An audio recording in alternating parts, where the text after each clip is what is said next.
Ailemin de anlama sürecine kadar gurur duyulan bir kız çocuğuydum. Çünkü erkeklerle oynar, erkeklerle işte arkadaşlık eder ama asla taviz vermeyen bir genç kız olarak böyle işte hayatımı devam ettirdim. Şunu düşünüyorum, abim çünkü çok üzülüyordu. Hani her baktığımda o üzüntüsünü görüyordum. Bana son söylediği cümlelerden bir tanesi şey olmuştu. Yalnız öleceksin. Ben bu cümlenin bendeki yeri çok farklı. Yani evet. Yani belki yalnız, yani hiç kimse yalnız ölmeyecek ya da hepimiz yalnız öleceğiz. Ama onun o an söylemek istediği şey şuydu: ailen olmayacak. Ben şu an varım ama yarın belki olmayacağım. Annem bugün var, babam var ama yarın olmayacak belki diye. Ve sen hayatında hiçbir zaman hayat arkadaşım diyebileceğin biri olmayacak. Sosyal çevremizde hani birbirimizi tanıyoruz. Ama birbirimizi tanırken, atıyorum sizinle konuşurken mesela ben şu an bir eşcinsel arkadaşımın ismini vermekten çekinirim.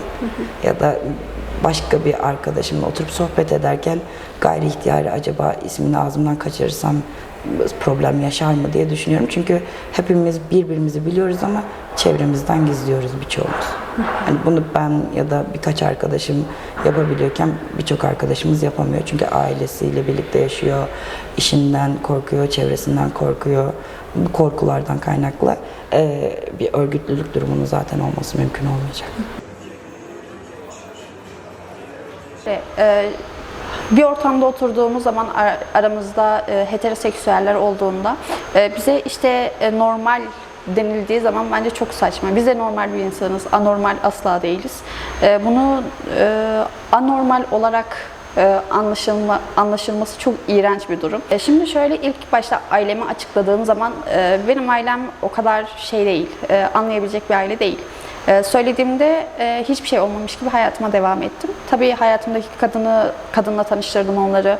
Onun dışında böyle her şeyi açığa veriyorum. Hatta evime bayrağımı dahi asıyorum. Bunu anlamıyorlar. Ondan sonra bunu ablama açıkladım. Ablam anlayabilecek bir insan. Ablam bunu istemedi. Yani işte sen böyle olamazsın, senin hayatına daha önce erkek girdi, yani sen bu değilsin, kendini kandırıyorsun vesaire hithamlarda bulundu. Ondan sonra işte ablam bu olayı çok fazla böyle homofobiklik yaptığı için aileme bunu detaylı bir şekilde anlattı. Aileme anlatınca annemle babamla aram bozuldu. Ailemle artık böyle nasıl desem konuşamıyorum, edemiyorum çünkü beni böyle çok farklı, iğrenç bir insanmış gibi bakıyorlar, böyle korkuyorlar. Zaten ben hep ayrı yaşıyordum. Artık böyle onları görmeye dahi gidemiyorum. Sanki çocukları değilmişim de bir canavarmışım gibi. Ablamın homofobikliği onları da homofobik olarak bir aile olarak yansıttı bana. Ondan sonra karşılarına geçtim hayatımdaki kadınla beraber, kız arkadaşımla. Karşılarına geçtim, dedim ki ben buyum. Kabul edeceksiniz bu, etmeyeceksiniz bu. Daha sonradan zaten kendileri kabul etmek zorunda kaldılar. Öyle çok bir şiddet vesairesi hayatımda olmadı. Ben çok küçükken keşfettim. Bir kadına aşık oldum.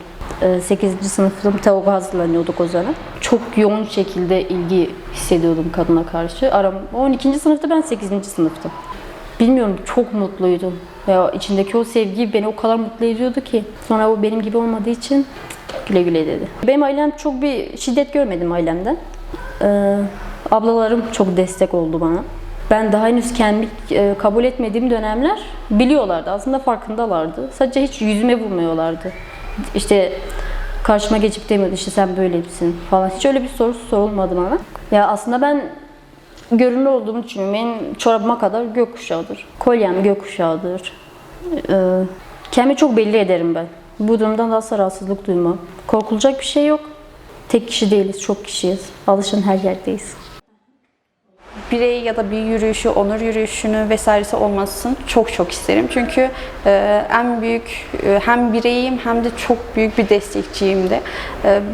Van'da çok gizli. Yani ailelerden olsun vesairesi olsun. Herkes böyle nasıl desem ailesinden çok fazla korkuyor. Çünkü ailelerinde şiddet var, ölüm var.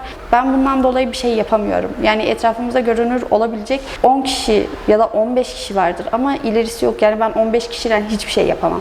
Ya da yapabiliyorsam 15 kişi de ardından hadi 15 kişimizi aldılar ama ardımızdan bize savunabilecek kimse olmadığı için herhangi bir şey yapamıyoruz. Ama dediğim gibi oturduğum her yerde, oturduğum her neresi olursa olsun hakkımı savunurum. Her yerdeyiz.